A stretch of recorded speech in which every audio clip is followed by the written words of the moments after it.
Okay, let's look at Generation Y. Generation Yers are 15 to 27. We have a whole concentration of Generation Yers who are here. Number 9, true or false, Generation Yers like to design their own products, projects, services, and training. For example, build a Dell. And number 10, the number one thing Generation Y is looking for in their future work. And I heard retirement over here. Let's look at those two, and then I've actually got some more Generation Y questions for you because I knew we would have many Generation Yers here. What did you say on number 9? True or false? Generation Yers like to design their own things. Generally true.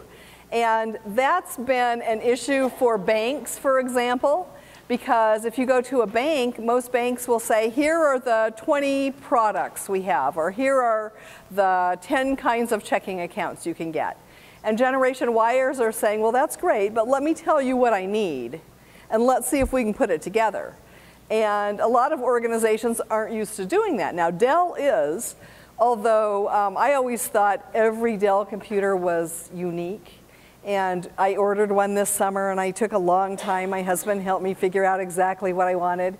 And then we talked to one of our friends who works for Dell, and I said, and I got my unique computer by FedEx the other day, and he said, what do you mean your unique computer? And I said, well, I asked for one of these and one of these and this software. And he said, well, that's not unique. He said, there are really only about 300 different models. And he said, so you sit at your computer saying, and I'm getting my unique computer in. We sit at Dell saying, she wants a 129. I was kind of sad to hear that. I was kind of hoping mine was different than everybody else's. The number one thing Generation Y is looking for in their future work besides retirement is what? What did you say? Easiness? Well, it's not number one. It may be, you're heading in the right direction. Okay, it has to do with people, and so you're right on the right track. You're looking for a chance to make a difference. How about number 11, true or false, Generation Yers enjoy volunteering so much that they often hold senior proms at nursing homes? Well, I'm guessing you've already got that one, and that is a true, so if you were not doing well on your numbers, this should bring your average up. Okay, number 12, if they have a good idea for their community, Generation Yers, A, really don't care whether it's used, B, expect that it will be used right away, C, know that communities work slowly, so it might be 10 years before it's used, or D, are pushy about getting their ideas used. See what you think on that. Go ahead and jot down your answer. Okay, how many answered A on that? They don't really care whether it's used. Well, if a person would answer A, they wouldn't know Generation Y very well. How many answered C, that they know communities work slowly, so it might take a whole decade to get it in place? Okay. How many said D, that they're kind of pushy about getting their ideas across? Well, interestingly, now it may be different in some of your communities. Usually Generation Yers are kind of laid back, but they could be a little pushy. How many said B, expect that it will be used right away? Okay, and that's the correct answer, although you could go for D if they are a little on the nudging side. Generation Yers can't figure out why, if you have a good idea, you can't just do it now. And so it's kind of the Nike school of community development. Do it now. And they can't they know that planning has to happen and so forth, but Generation Yers are really good about doing things fast. And so they're not going to be particularly patient with taking a long time to get something in place. And that's going to be the case in communities, but it's also the case in employment settings. And so one of the things that employers are telling me is that Generation Yers are saying, why do we need 3 interviews to get a job? Why can't you just interview me once and tell me yes or no, you want me for the job? And most employers who are doing the interviewing are Generation either X or baby boomers who are saying, well, we've always done it this way. We've always had 3 interviews, and you wear this to the first interview, this to the second interview, you really dress up for the 3rd interview. And Generation Yers are saying, just do a phone interview, do an email interview, get me there faster. couple of other things about Generation Y. You take technology in stride, and so what's kind of fun is in employment settings and even in schools, sometimes Generation Xers in college will say, oh, I want all the new bells and whistles, and I want all the new software, and Generation Y's already downloaded all of it. So they're not even thinking, oh, I have to get it or buy it. Decision-making power. How many of you actually make some decisions about what groceries get purchased in your household? Well, about 40% of groceries are actually dropped in the cart by somebody who's 18 or younger, which means you have amazing power when you think about it in terms of what goes into your household's meals. Fear for personal safety. How many of you remember Columbine or Von Maur?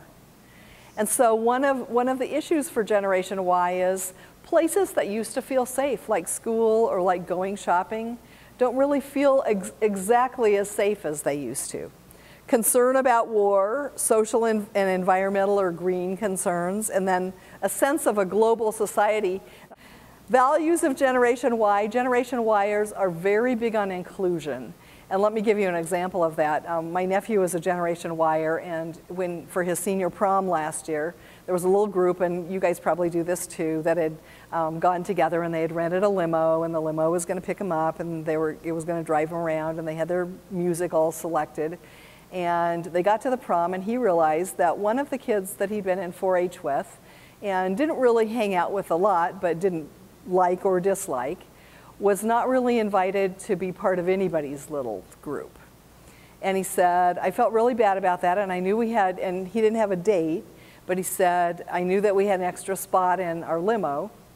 And so he said, I didn't ask anybody else, and I didn't worry that anybody else was going to criticize me for doing this, but I invited him to come with us. And he said, I didn't want to make it sound like it was a last-minute thing, so he said, I took the blame for it, and I said, I am so sorry, I forgot to tell you about the after party at my house.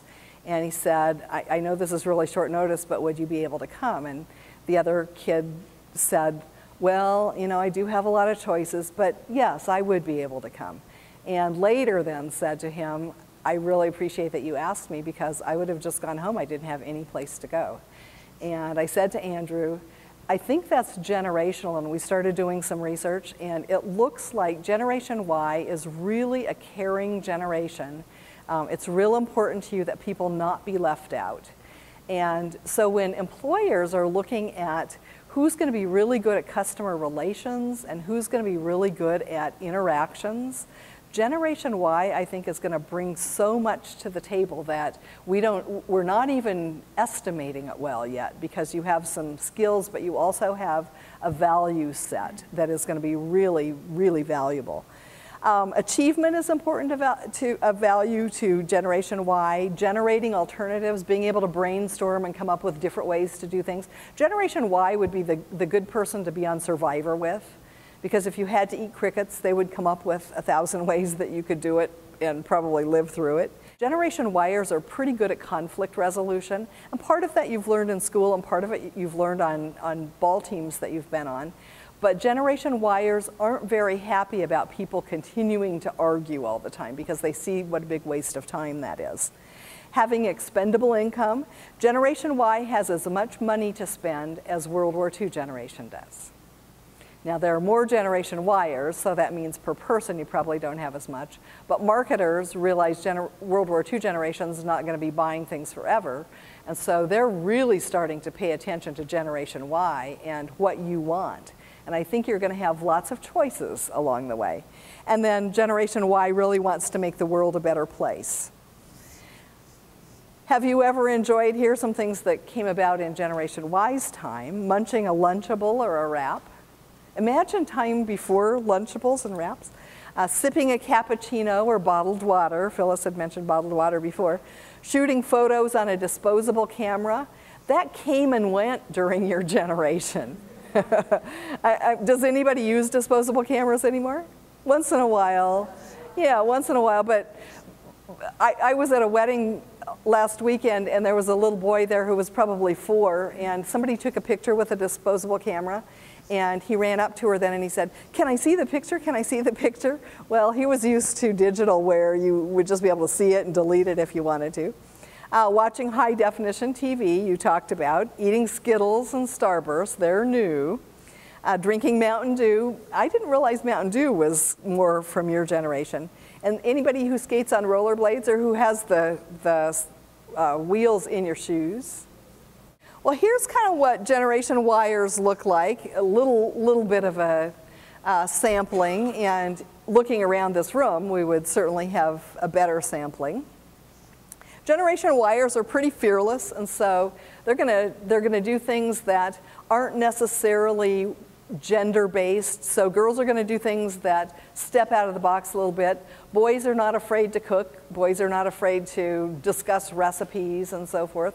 One of the things that's kind of fun for me about Generation Y, there was some research done here in Nebraska in the 50s where they asked 12-year-old boys in the 50s what kinds of jobs they did to contribute to the household. And they said things like feed the dog, wash the car, rake the lawn, all outdoor things. And in fact, some of those boys even said, I don't think they want us in the house because they want us to do outdoor things. In 2000, they did that study again, and they asked 12-year-old boys then what kinds of things they did to contribute to the household. And it was, the first thing they said was laundry.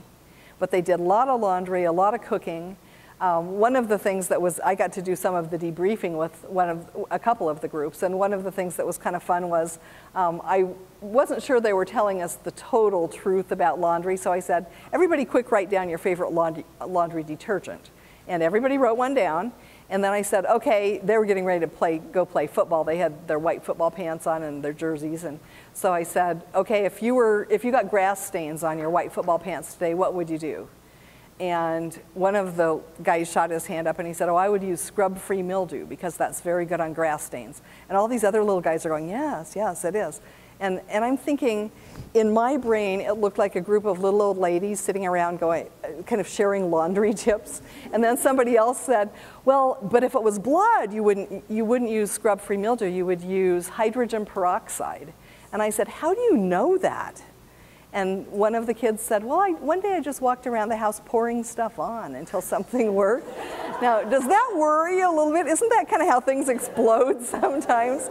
That worried me a lot. Actually, what worried me was I was writing down laundry tips from 12-year-old boys, so I was having to kind of rethink everything about my life. Some attributes of Generation Y as employees or as customers or as citizens want to create their own products and services, and so that fits so perfectly with being entrepreneurs. You're going to have really great business ideas and really great ideas for products and services that maybe nobody else has even invented. Interested in helping out others and volunteering. One of the things that we find is that Generation Yers, when they pledge to volunteer, actually volunteer about twice as many hours as they pledge. MTV has tracked that for a lot of years. They prefer to work for and buy from organizations that are green. And it used to be when I would meet with prospective students, they would say, well, what are the college's green initiatives? And I always used to say, well, we recycle aluminum cans. And now if I say that, they sort of look at me like, yeah, so doesn't everybody do that? What else do you do? And so we have reusable deli containers that you can't get a styrofoam container now in the dining room. So the baby boomers are quite up in arms because we can't ever remember to get the deli container, the right deli container to take. But we're getting it figured out. They want to know that people that they interact with truly care about humanity. So it's that inclusion thing again, that really being good about people skills. They're accustomed to having it now. And their view of entrepreneurship is that it's a good chance to be creative and to make some money and also have some flexibility.